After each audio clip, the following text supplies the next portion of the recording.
Morning, everyone. If you're involved in any exploratory data analysis, it's tedious. You normally want to cut down through the different layers of your data, and that involves very repetitive functions. So you might, let's say, have a study with 100 participants, and you've got multiple measurements in each one of those participants. So you then want to cut down through each one of those participants and see their individual data. That involves a lot of iterative processes over and over again over each individual, which can, as I said, be time-consuming and boring. So what the goal of this is to do, this presentation, is to say, how can you make that a bit more efficient? And the way I'm doing it these days is to use the map functions in the purrr package, which is one of the tidyverse packages. And what you do with the purrr package with the map functions there is you take a list data column, which is essentially a compressed data, which is over here, and you apply a function using the map functions through purrr, and you get some sort of output which you can use. So it just helps to iterate over processes. So it's essentially a glorified allapply function, but it has some better extensibility, which I'll get onto later. Now, I'm going to work through the examples I want to deal with using it's actually a real data set which I've modified. You can download the original data there and install it as a package. And it's the carrots data set. And the carrots data set originally comes from the Lima test package, but I've trimmed it down to 103 people. And they were exposed to 6 different types of carrot. Who knew? And they were asked to talk about those carrots in terms of their overall preference. So in terms of the taste, 1, I hate that carrot, 7, I love that carrot. And also the attributes of that carrot, its sweetness, its bitterness, and its crispness. So various aspects of the carrot. If we look at the data, it's in a wide format. You've got product over here, so the different types. You've got the preference, which is a score, sweetness, bitterness, and crispness, so the different attributes. And then they also collected interesting data on what they thought might influence your carrot preference. So things like how often you ate carrots, what your sex was, biological sex, what age group you fell in, your employment status and income category. Who knew about carrots and the finer art of carrot testing? But there you have it. Now, for some of the data analysis I'm going to use, the data needs to be in a long format. Right now it's in a wide format. All these are attributes of carrot taste. So I have gathered the data using the tidyf package into an attribute and ratings group over there. So just be aware of that. But I didn't really know what they wanted from this data set, so I thought, okay, if I was exploring this data set, what would I want to do? I would want to know the preference rating and its rating and its association with tasting attributes, so bitterness, crispness, sweetness, by carrot type. So if I was first looking at the data. So just have a quick overview of the data. So that's the question I decided to ask about these data. Now, when I first started at R, I knew base R and I knew base graphics. So my way of going through this would be to extract from the data set using standard indexing out each carrot and then apply to each carrot a certain plotting function using base graphics. And what I'd get would be something like that. But then I would do that over and over again for every single one of those. Now that's fine when you've got 6 carrot types, but what happens when you've got 100 people, 1,000 people, 10,000 categories you want to scan over? It becomes very cut, paste, find, replace in terms of the names. It becomes very laborious. So give it a little while, and I'm showing Stack Exchange, and people keep on using the split and apply way of doing things. So, well, what do I need to learn about this? So then you learn about the split function. You take your data frame, you have some other grouping variable over here, and you can split your data frame. In this case, I've called it foo list. And just to show you what it looks like, you've now got a list, and I've taken the top 2 lines of each one of those, and you print out that list. I've now got a list of length 6. And each one of those includes a data frame, including each one of the products. So there's the Bolero, there's the Navar, Major, Navar, etc. types of carrots.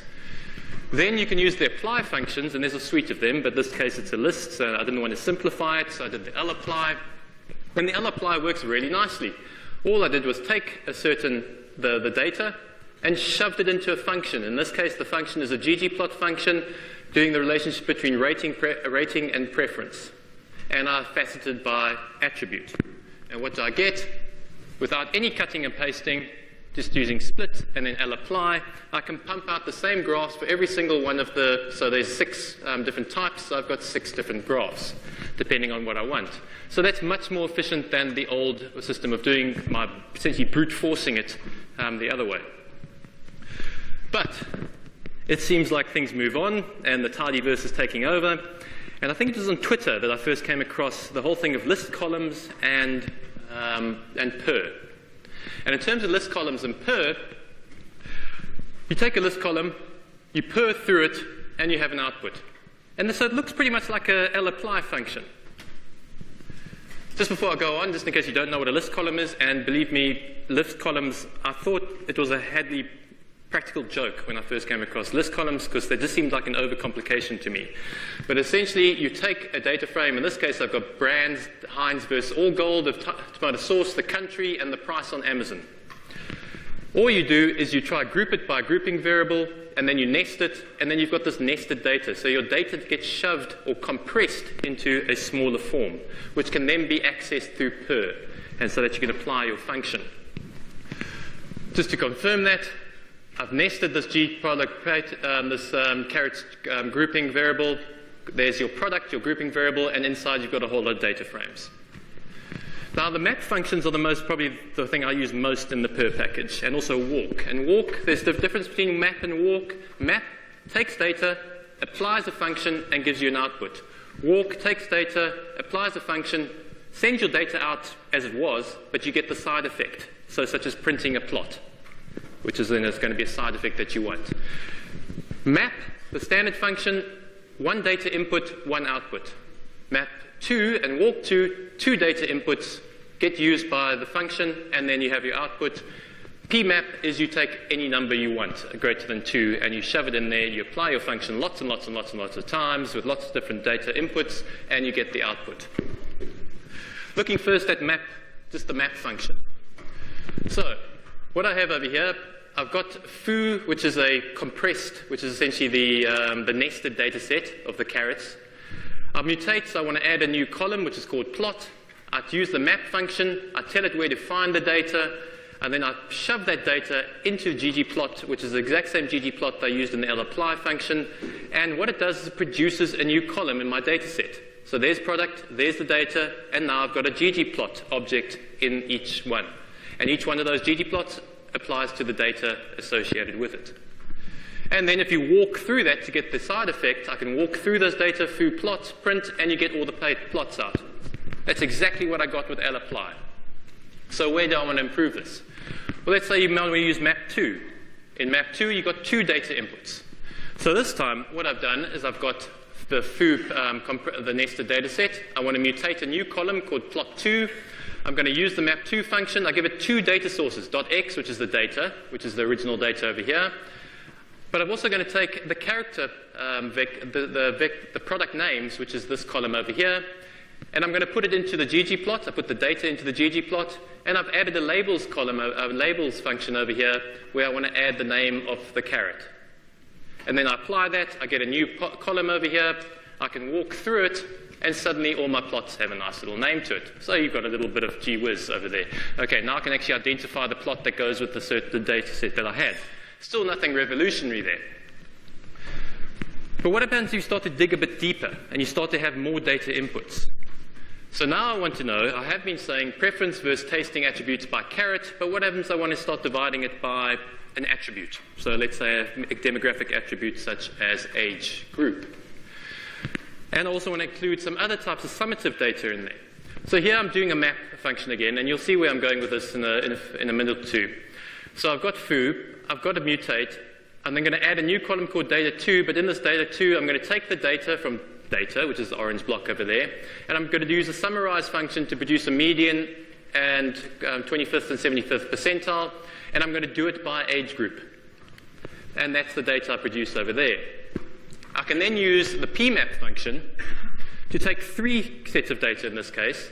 I'm going to mutate, I'm going to take the nested data set, add a new column, plot 3, I'm going to pmap it, but now you use a list. I've listed the first data set, which is that one, list the data 2, which is that one over there, which is the new summary functions, and then the product names, which are over there.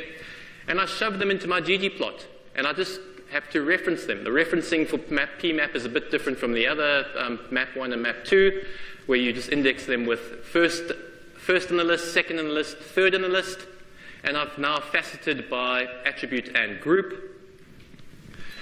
If I walk through that, I then get this data set. I've now got, through plot, I've got each one of the different carrots, and I've now got it by bitterness, crispness, and sweetness. I've got a line showing me where the median rating of preference was, and I've got for each one of the age groups.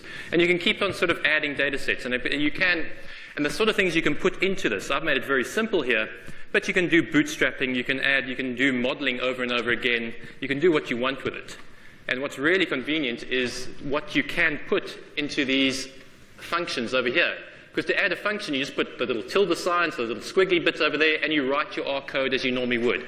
Only thing you have to do is reference it to where it must get the data from. And then it just seems to do its stuff.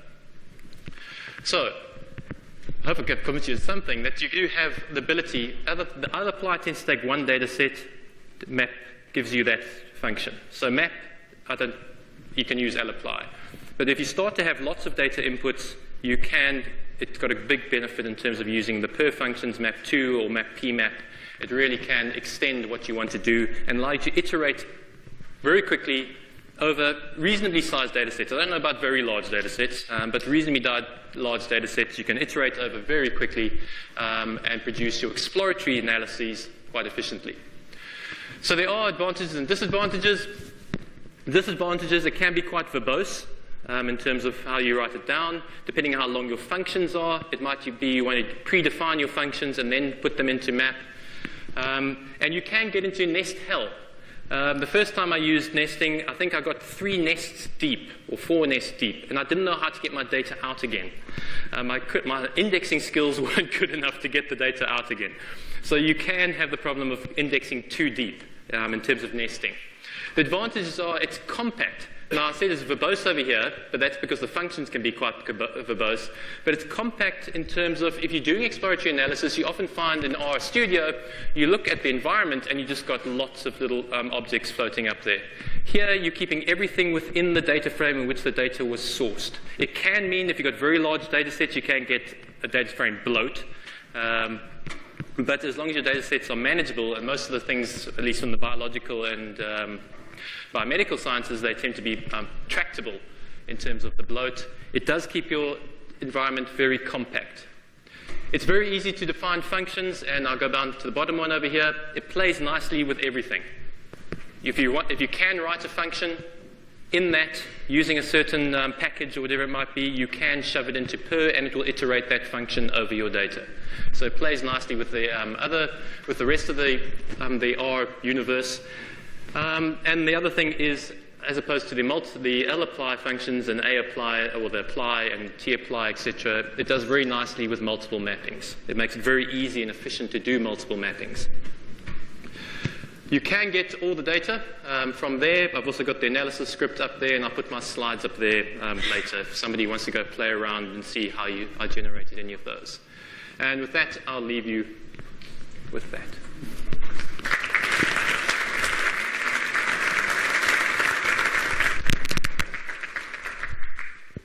Thank you very much, Peter. That's right on time. We actually have 2 minutes to spare for your talk, so we have quite a bit of time for questions. If anyone would like to do that, please put up your hand.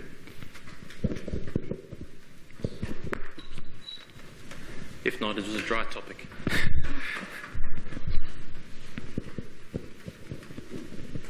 I was just curious when you mentioned sort of the motivation of starting to use purrr with handling large data sets. I mean, does that mean that you have noticed performance improvement for achieving the same end through some of the mapping functions? I think it's improved the... it takes me less steps to get where I want to go, especially if you're subdividing and subdividing and subdividing your data as you bury down into data. Often in terms of my data analysis, I'm looking for the anomalous data point, something that I need to look at more carefully before I go do a global analysis of my data, answer the question the data was designed to answer. So it's about data cleaning. And often you keep on wanting to divide and divide and divide, and this nesting function just helps you get down there quicker and in a more efficient way. I've definitely noticed an improvement in the efficiency of which I can dig into data using mapping functions and nesting.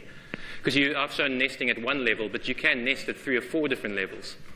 And you can sometimes get there with, let's say, faceting, but generally my rule of thumb is if you've got more than 3 facets, then you can't see what's actually happening on the plot anymore.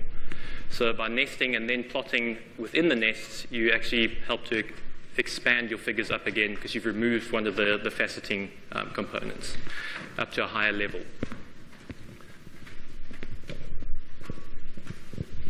Thank you. Any other questions? We have about 4 minutes left.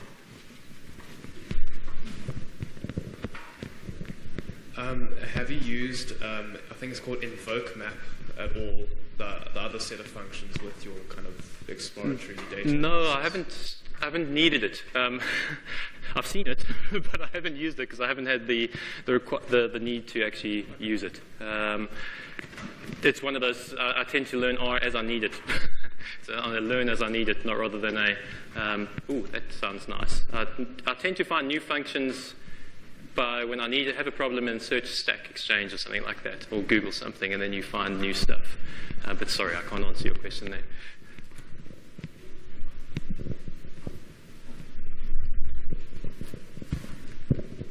Thanks. I also use the mapping things quite often, and this is more like a philosophical question, but don't you find that map2 becomes irrelevant if you've got pmap? Because now your sort of syntaxing changes, where like if you only use pmap, it stays ... until ... n. So I don't know, have you found that I sort of have to think about, not actually using map2, but just using pmap all the time rather? Yeah, I tend to. I think when I first started, I was a bit nervous about pmap, and that took me a little. For some reason, the ... 1 ... 2 thing I don't know, it just threw me at first because it goes .x and then .xy for the pmap, and then suddenly you got ... 1s. It just like why the change in the syntax? I suppose there are only so many letters in the alphabet, but there's nowadays I just go straight to pmap. I'm either using map or an lapply. Actually, I often use lapply instead of map.